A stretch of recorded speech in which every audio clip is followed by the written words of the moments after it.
everyone, welcome back to Kidding Around. My name is Melanie Smith, and I think it is marvelous that you are here with me today for another Masterpiece Monday. Today, we will be talking about the artist Piet Mondrian.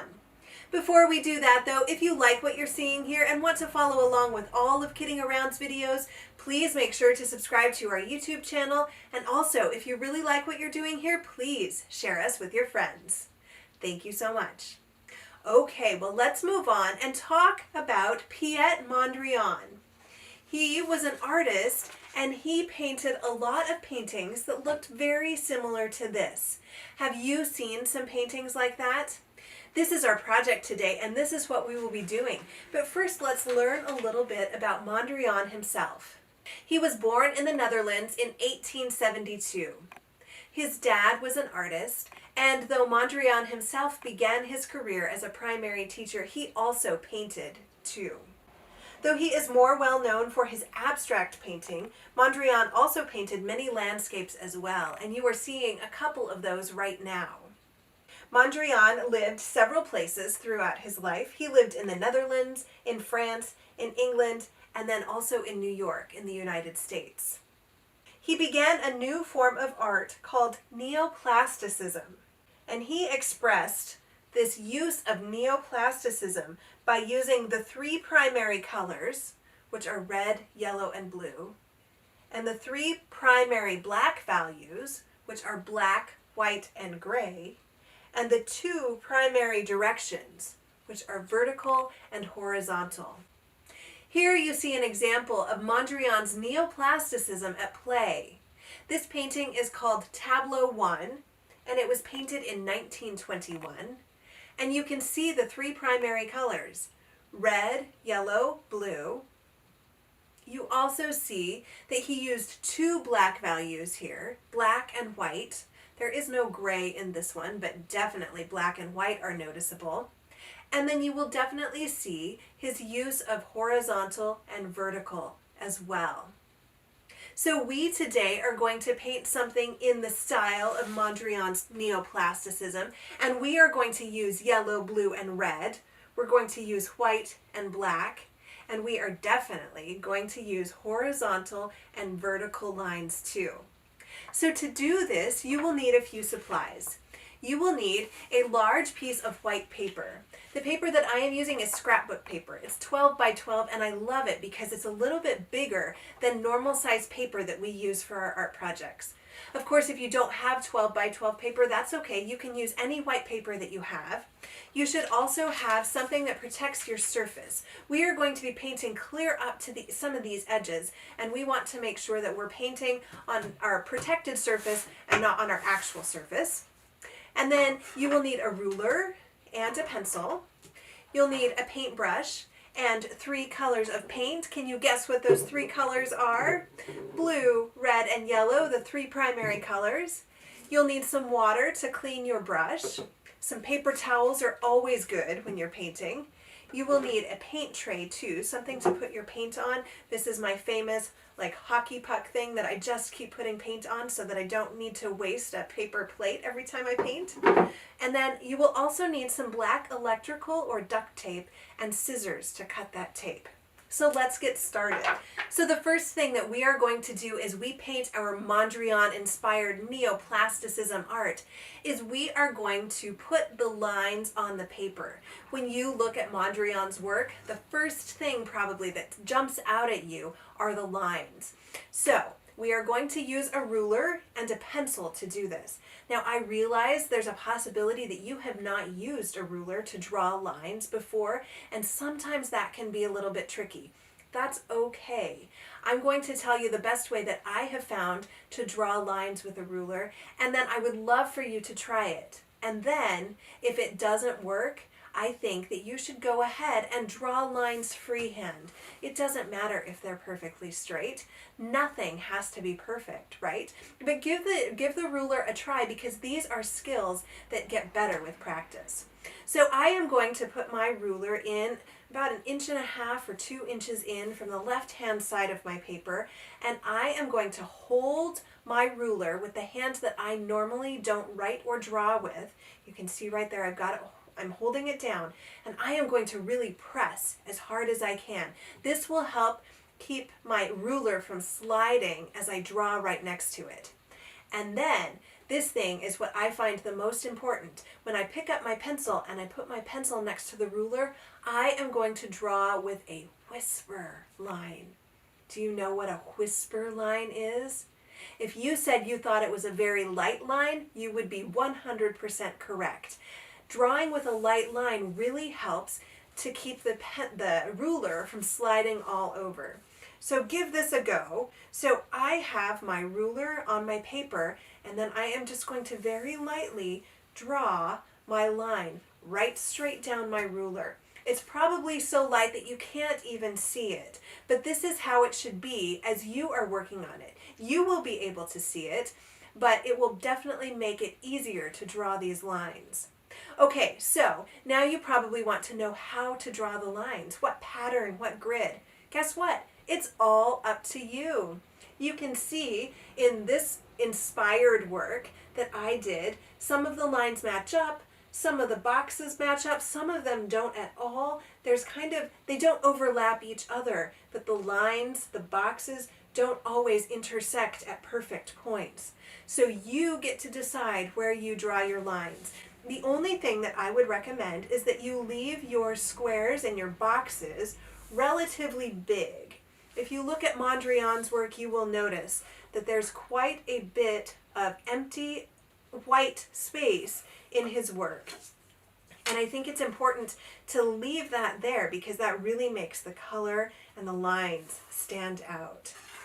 So, as I've been talking, you've probably been watching me drawing lines. I am just kind of drawing lines when I look at my paper where I think that I would like a line. It is that simple. There is no more rhyme or reason to it than that. I think that's great about art. I think a line should be there, so I am drawing a line. All right, I think I'm going to draw one more line, and then I am going to call it finished. I like that quite a bit. So now I get to start adding in my color. So I am going to start with blue. Guess what? You can start with any of the colors that you would like. Red, blue, or yellow. It's up to you. All right, and then I am going to paint one of my boxes. I like this rectangle. I am going to paint it blue. And I'm going to make sure that when I get close to the edge, I am going off onto my surface protection here. The other thing I want to tell you is that if you don't have these supplies like this paint or a ruler or the kind of pencil that I was drawing with, oh, you know what, I have to tell you how cool that pencil is, and the ruler too. They are hypercolor. So if you hold them and you are warm, the color changes. I'll have to show you that in just a little bit. And those, the pencil and the ruler and a whole set of getting started art equipment, including these paints and paintbrushes and really cool stuff, is available on our website. So if you are interested in getting some of those, please talk to a grown-up and see if maybe you can get for a birthday present or some type of special day, maybe you can get our starter art kit.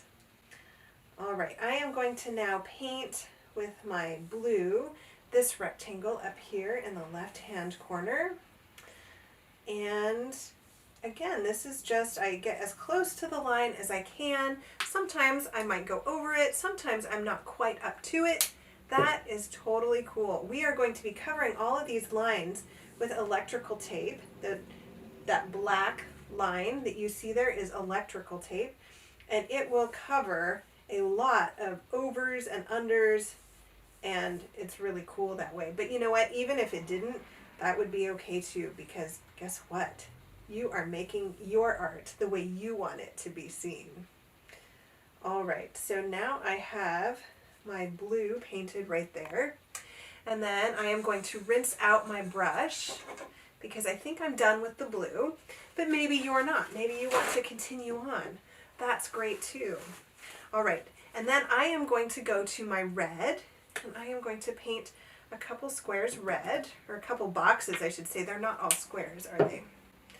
All right, so I am painting here on my red, and I'm making sure that I'm overlapping my surface protection, and then I am going to just paint up to the line as close as possible.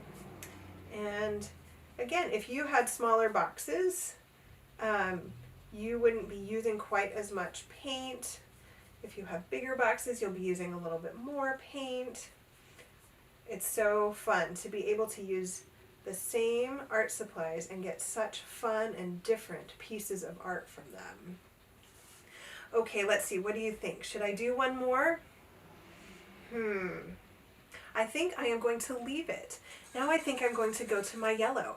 So you can do as many boxes of red and blue and yellow and white as you want.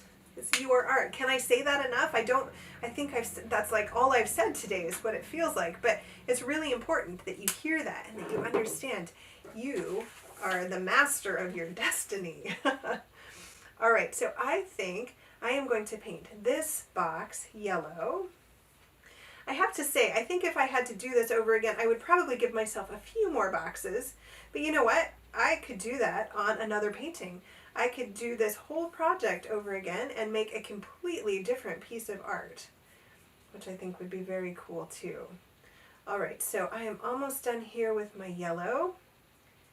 And I also think I am going to paint this other strip, this right-hand strip, yellow as well.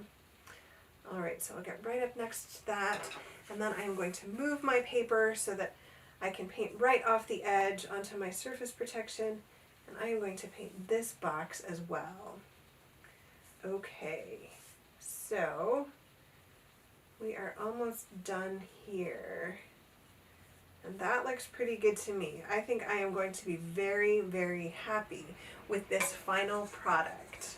You can already see it starting to take shape, right?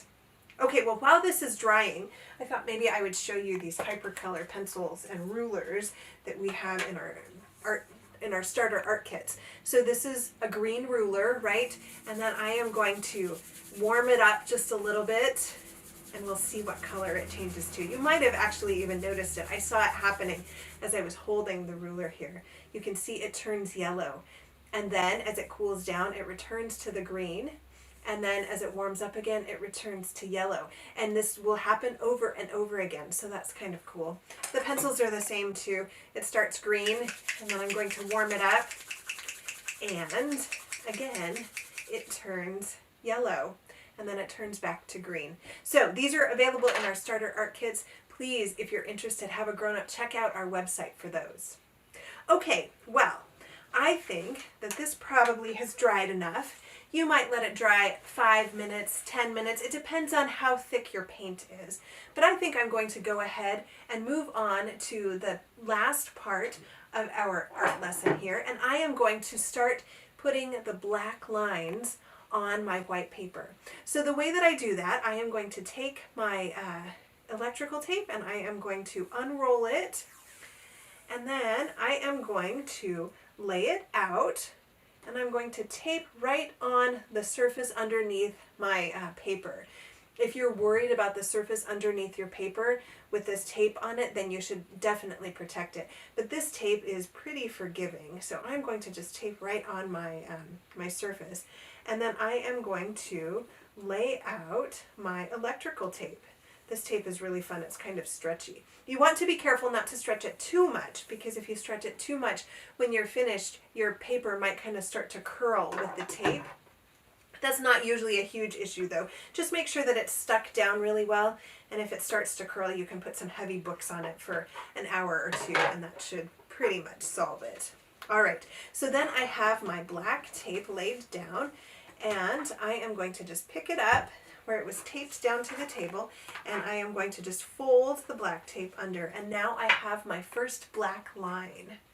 All right, and then I am going to do that again here. I'm going to put my black tape into my black line that I already have, and then I am going to pull out my electrical tape and stick it down pretty well to my art, and then I will just cut off the roll and I will fold it under.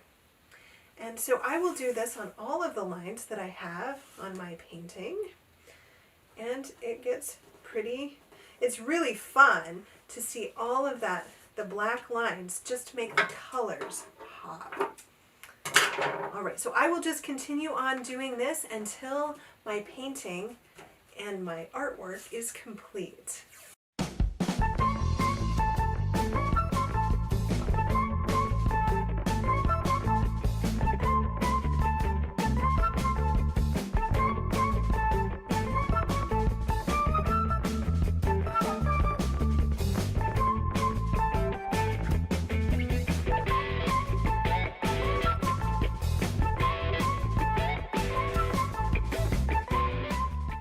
All right, so I am just running my finger down all of the tape just to make sure that it is very well stuck. You might notice that the tape doesn't want to stick the best to the painted spots the very first time, so just make sure to run your finger along all of the black tape. And you might have noticed in the video that I actually ran out of electrical tape. I thought I had enough, and then as I was setting up today, I thought, ooh, I'm going to be very, very close. But I had some black duct tape, so I made these last two strips out of black duct tape. So you know what? All of these things you can definitely modify. And I love the end result. I think this is a great way to understand Mondrian's Neoplasticism. Don't you think so? I would love to see your examples of his Neoplasticism. Please ask a grown-up to take a picture of your art and put that on our Facebook page. I can't wait to see them.